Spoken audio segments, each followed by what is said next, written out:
Hello friends, welcome back to my YouTube channel అండి. ఈరోజు ఒక వ్లాగ్ చూద్దామండి. అది బర్త్డే వ్లాగ్ అండి. మా హస్బెండ్ది బర్త్డే. పిల్లలు స్కూల్కి వెళ్ళగానే మేమైతే టెంపుల్కి అనేది వచ్చేసామండి. దుర్గామాత టెంపుల్కి వచ్చాము. పల్లెవెలుపులకు వెళ్తుంటే మనకు రైట్ సైడ్లో కనిపిస్తుందండి. ఫస్ట్ మనకి ఎంటర్ కాగానే నవగ్రహాలు ఉంటాయండి. నవగ్రహాలు కొంచెం ముందుకు రాగానే రాముడు, సీత, నెక్స్ట్ రాధాకృష్ణ, నెక్స్ట్ నందీశ్వరుడికి ఎదురుగానైతే మన లింగం అయితే ఉంటుందండి. లింగం వల్ల నెక్స్ట్ ఆపోజిట్లో అయ్యప్ప స్వామి అయితే ఉంటాడండి. అయ్యప్ప స్వామి ఇలా అయితే ఉంటాడండి టెంపుల్లో. నెక్స్ట్ అయ్యప్ప స్వామి పక్కనే మన వెంకటేశ్వర స్వామి ఇద్దరు అమ్మవారితో కలిసి ఉంటాడండి. నెక్స్ట్ వచ్చేసి వెంకటేశ్వర స్వామి పక్కన సాయిబాబా అయితే ఉంటాడండి. అక్కడ అయిపోయాక మనమైతే లోపలికి ఇలా ఎంటర్ అవ్వగానే మనకైతే దుర్గామాత అమ్మవారు అయితే దర్శనం ఇస్తానండి. ఇలా అయితే ఉంటుందండి లోపల టెంపుల్ వచ్చేసి. చాలా బాగుంటుందండి. ఈ ఒక్క టెంపుల్కి వచ్చేస్తే కనుక మనం ఆల్మోస్ట్ అన్ని దేవుళ్ళని చూసినట్టు ఉంటుందండి. అన్ని దేవుళ్ళని దర్శనం చేసుకున్నట్టు కూడా ఉంటుంది. అమ్మవారికి రైట్ సైడ్లో అయితే వినాయకుడు, సిద్ధి బుద్ధి అమ్మవార్లతోనైతే ఉంటాడండి ఈ టెంపుల్లో. నెక్స్ట్ అమ్మవారికి అటు లెఫ్ట్ సైడ్ వచ్చేసి ఆంజనేయ స్వామి అని ఉంటాడండి. మేము మ్యాక్సిమం అయితే బర్త్డేస్ అయినా మా యానివర్సరీ అయినా కూడా మ్యాక్సిమం ఈ టెంపుల్కే వస్తామండి. ఇక్కడైతే ఆంజనేయ స్వామి అయితే కనిపిస్తున్నాడు కదండి. నెక్స్ట్ మన అమ్మవారికి ఎదురుగానే ఇక్కడ అమ్మవారి పాదాలు అయితే ఉంటాయండి. ఇలా మొక్కుకొని మనం దర్శనం అయితే చేసుకోవాలండి. టెంపుల్ అయితే చాలా బాగుంటుంది. ఒకసారి మీరు కూడా వెళ్ళి చూడని వాళ్ళైతే. నెక్స్ట్ మనం ప్రదక్షిణాలు చేసేటప్పుడు అయితే మనకు అక్కడ అర్ధనారీశ్వరుడు కూడా ఉంటాడండి. టెంపుల్ నుంచి ఇంటికి రాగానే లంచ్ ప్రిపేర్ చేద్దామండి. నేనైతే పన్నీర్ బటర్ మసాలా చేద్దామని అనుకున్నానండి. దానికైతే 2 ఆనియన్స్, 3 టొమాటోస్ అయితే తీసుకున్నానండి. అలా తీసుకుంటే కొంచెం మనకి గ్రేవీ అనేది బాగుంటుంది. నేనైతే ఇక్కడ ఈ వీడియోలో 2 టొమాటోస్ చూపిస్తాను. నేనైతే అక్కడ 3 తీసుకున్నాను. ఇలా కట్ చేసుకొని 3 టొమాటోస్, 2 ఆనియన్స్ కట్ చేసుకోవాలండి. ఒక 6 to 8 కాజు పీసెస్ తీసుకున్నానండి. ఒక 2 ఇలాచీ యాలకులు, 2 దాల్చిన చెక్కలు తీసుకున్నాను. 1 ఇంచ్ సైజ్తోని ఒక 2 వచ్చేసి లవంగాలు అయితే తీసుకున్నానండి. 1 లీటర్ వాటర్ వేసేసుకొని స్టవ్ ఆన్ చేసేసి ఇది బాయిల్ అవ్వనివ్వాలండి. నెక్స్ట్ దానికి కాంబినేషన్లో అయితే బగారా రైస్ అయితే చేస్తాను అనుకున్నానండి. ఒక 2 గ్లాస్ ఆఫ్ రైస్కి ఒక 1 గ్లాస్ ఆఫ్ రైస్కి 1.5 గ్లాస్ ఆఫ్ వాటర్ అయితే తీసుకున్నానండి. అది కుక్ చేసేసాను. నెక్స్ట్ అది చల్లారే వరకు మనము ప్రాసెస్ అనేది చూద్దామండి. బటర్ వేయాలండి. ఒక బౌల్ తీసుకొని ఆయిల్ వేసుకొని పసుపు, చిల్లీ పౌడర్ అనేది వేసుకోవాలి. అది బటర్ బాగా అయితే హీట్ అవ్వద్దండి. హీట్ అయితే మాడిపోయే ఛాన్సెస్ ఉంటుంది. సో కొంచెం హీట్ కాగానే ఇవన్నీ వేసేసుకోవాలండి. సాల్ట్, చిల్లీ పౌడర్ ఇట్లా అది వేసేసుకున్నాక మనం ఏదైతే పేస్ట్ చేసుకున్నామో అది కూడా వేసేసుకున్నామండి. అది వేసుకొని దగ్గర పడ్డాక కొంచెం మీ కన్సిస్టెన్సీ ప్రకారం వాటర్ అయితే తీసేసుకోండి. నేనైతే 1 గ్లాస్ ఆఫ్ వాటర్ తీసుకున్నాను. అది కొంచెం దగ్గర పడ్డాక మనం పన్నీర్ తీసుకోవాలండి. పన్నీర్ నేనైతే చిన్న చిన్న పీసెస్గా కట్ చేసుకొని అయితే వేసుకున్నానండి. ఆ పన్నీర్ కూడా అలా వేసేసుకుని బాగా మిక్స్ చేయకండి, విరిగిపోయే ఛాన్సెస్ ఉంటుంది. నెక్స్ట్ తర్వాతకి కసూరి మేతి వేసేసుకొని మూత పెట్టేస్తే ఆల్మోస్ట్ ఆ కర్రీ అనేది ఫినిష్ అయిపోయిందండి. నెక్స్ట్ నేనైతే ఈవినింగ్ బర్త్డే సెలబ్రేషన్స్ కానీ నేనైతే కేక్ ప్రిపేర్ చేద్దామని నేను ఇంట్లోనే కేక్ అయితే ప్రిపేర్ చేశానండి. ఒక 1 కప్ ఆఫ్ పెరుగు తీసుకునండి. దాన్ని బాగా విస్క్ చేసుకోవాలి. నెక్స్ట్ దాని తర్వాత ఒక హాఫ్ కప్ షుగర్ తీసుకోవాలండి. మీ స్వీట్నెస్ ప్రకారం నేనైతే ఒక హాఫ్ కప్ షుగర్ తీసుకున్నానండి. 1/4 కప్ ఆఫ్ ఆయిల్, ఒక హాఫ్ స్పూన్ అయితే వెనీలా ఎసెన్స్ అయితే తీసుకునండి. వెనీలా కేక్ అయితే చేస్తున్నాను. మీరు ఇంకేమైనా ఫ్లేవర్స్ కావాలంటే ఇక్కడ యాడ్ చేసుకోవచ్చు. బాగా విస్క్ చేసుకోవాలండి. మీ దగ్గర బీటర్ ఉంటే బీటర్ కూడా యూస్ చేసుకోవచ్చు. నెక్స్ట్ 1/4 కప్ ఆఫ్ మిల్క్ కూడా తీసుకున్నానండి. మీరు ఈ కర్డ్ ప్లేస్లో ఎగ్స్ కూడా తీసుకోవచ్చు. ఎగ్స్ వేసినా కూడా వెనీలా ఎసెన్స్ అయితే వేసుకోవాలండి. ఆ స్మెల్ అనేది రాకుండా, ఎగ్స్ స్మెల్ రాకుండా.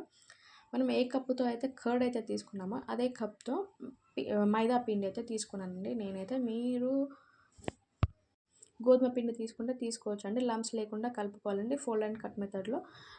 మీరు దేంట్లో అయితే బేక్ చేయాలనుకుంటారో అందులో ఆయిల్ వేసేసి బటర్ పేపర్ ఉంటే బటర్ పేపర్ యూస్ చేయండి. లేదు అంటేనేమో పిండి ఉంటుంది కానీ గోధుమ పిండి, దాన్ని స్ప్రింకిల్ చేసేసినా సరిపోతుంది. ఈ బ్యాటర్ అయితే బౌల్లో వేసేసుకొని ట్యాప్ చేసుకోవాలండి. ట్యాప్ చేసేసుకొని పక్కన పెట్టుకోవాలి. నెక్స్ట్ ఒక పెద్ద బౌల్ తీసుకొని దాంట్లో ఒక స్టాండ్ వేసేసి ఒక 5 to 10 మినిట్స్ హీట్ చేయాలండి. హీట్ అయ్యాక మనము బ్యాటర్ వేసాం కదండి, కేక్ బ్యాటర్, అదైతే ఆ బౌల్ అయితే అందులో పెట్టేసి ఒక 45 to 50 మినిట్స్ అయితే బేక్ చేసుకోవాలి. ఇఫ్ నైఫ్ ఆర్ ఫోర్క్ ఏదున్నా పర్లేదు, మీరు అలా పెట్టి చూడండి. దాంట్లో పెట్టి చూస్తే మీకేమైనా తడిగా అదేమన్నా అంటుకుంటే కనుక మీకు కేక్ ఇంకా ప్రిపేర్ కాలేదని అర్థం. దానికి స్టిక్ అయితే కనుక, స్టిక్ అవ్వలేదు అంటేనేమో కేక్ రెడీ అయిపోయినట్టు. అది పక్కన పెట్టేయండి. స్టవ్ ఆఫ్ చేసేసి ఇప్పుడే దాన్ని అయితే డీమౌల్డ్ చేయకండి. డీమౌల్డ్ చేస్తే అదైతే రాదు వేడి మీద. నెక్స్ట్ నేనైతే ఇక్కడ కూల్ కేక్ చేద్దామండి. కింద ఫస్ట్ అయితే ఒక బౌల్ పెట్టాను. బౌల్ పెట్టేసి కేక్ కట్ చేయడానికి ఒక ప్లేట్ అయితే తీసుకున్నాను. ఇది ప్రీవియస్ కేక్స్కి వస్తే కేక్ కట్ చేయగా ఇదైతే నేనైతే యూస్ చేశానండి. మీకు అట్లాంటివి ఉంటే మీరు యూస్ చేయండి, లేదు అంటే ప్లేటే వాడతా అంటే ప్లేటే యూస్ చేయండి. ఫస్ట్ ఒక లేయర్ అయితే కేక్ అయితే వేయండి. కేక్ వేసాక మధ్యలో కేక్ పెట్టాలి. కేక్ పెట్టాక షుగర్ వాటర్ అనేది తీసుకోవాలండి. ఒక బౌల్లో షుగర్ తీసుకొని వాటర్ తీసేసుకొని షుగర్ మెల్ట్ అయ్యే వరకు హీట్ చేస్తే చాలండి. ఆ షుగర్ సిరప్ అనేది కేక్ పైన వేసేసి నెక్స్ట్ క్రీమ్ అనేది యూజ్ చేయాలండి. నెక్స్ట్ దానిపైన కేక్, మళ్ళీ షుగర్ సిరప్, నెక్స్ట్ క్రీమ్, అట్లా 3 లేయర్స్ అనేది చేసుకున్నానండి. థర్డ్ లేయర్ అంటే మనం ఫస్ట్ పైన లేయర్ ఉంటుంది కదండి, ఆ లేయర్ వచ్చేసి లేయర్ పైన కూడా మనము షుగర్ సిరప్ వేసేసి క్రీమ్ కూడా మొత్తం చుట్టూ వేసేసుకోవాలండి.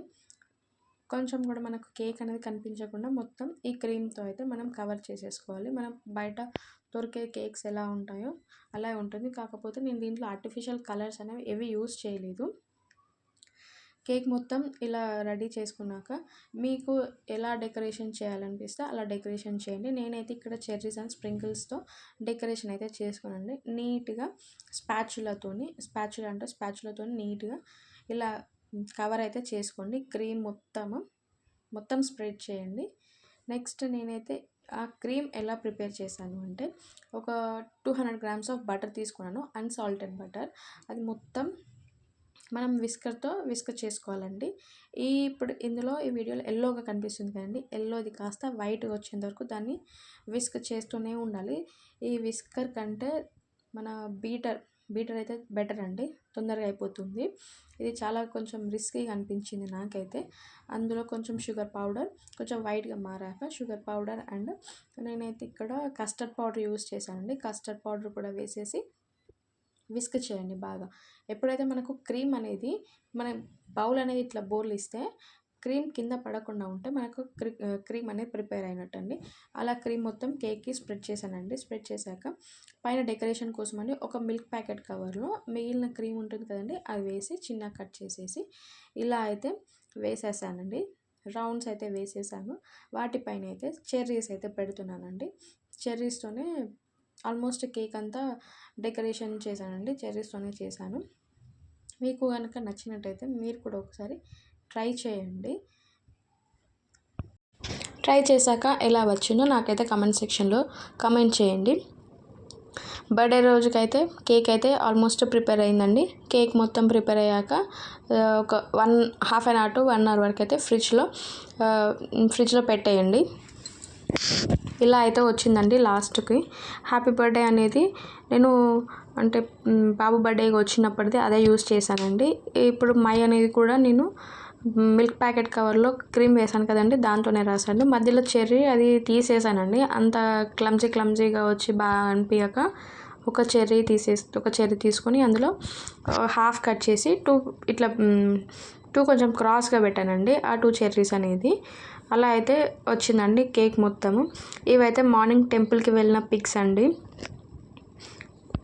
పిల్లల్ని తీసుకొని వెళ్తామని అనుకున్నాం కానీ వాళ్ళకైతే అప్పుడు ఎగ్జామ్స్ అయితే అవుతున్నాయని సో మేమిద్దరమే వెళ్ళామండి. ఇవి వచ్చేసి ఈవినింగ్ బర్త్డే సెలబ్రేషన్స్కి ఇలా అయితే పిక్స్ అయితే తీసుకున్నామండి. కేక్ని చూస్తుంటే ఎప్పుడు తిందామా అన్నట్టుగా అయితే అనిపించిందంటే డెకరేషన్ మాత్రం బాగుంది.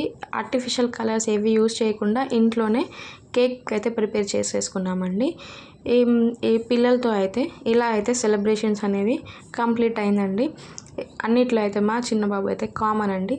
కేక్ ఎప్పుడైతే అక్కడ పెట్టానో కట్ చేయడం ఆలస్యం అండి, తింటూనే ఉన్నాడండి వాడైతే. వద్దు నాన్న వద్దు అని ఎంత చెప్పినా కూడా అసలు వినను కూడా వినలేదు. ఈ ఇద్దరు పాపలు వచ్చేసి మా తోటి కోడలు పిల్లలండి. ఇంట్లోనే డెకరేషన్ చేసేసి ఇంట్లోనే కేక్ కటింగ్ చేపిస్తా అనుకున్నాం, కానీ పిల్లలు అప్పటికే నిద్రకు వచ్చేసి అంత ఆగమాగం చేశారండి. సో ఇలా అయితే బయట అయితే ఇలా అయితే సింపుల్గా అయితే కేక్ కటింగ్ అయితే చేపించామండి. బర్త్డే సెలబ్రేషన్స్ అయితే ఇలా అయితే అయిపోయాయి. మీకు కనుక నా వీడియోస్ నచ్చినట్టయితే please like, share and subscribe my YouTube channel అండి. ఫస్ట్ టైం చూసేవారైతే నా ఛానల్ అయితే సబ్స్క్రైబ్ చేసుకోండి. Ta-ta, bye bye.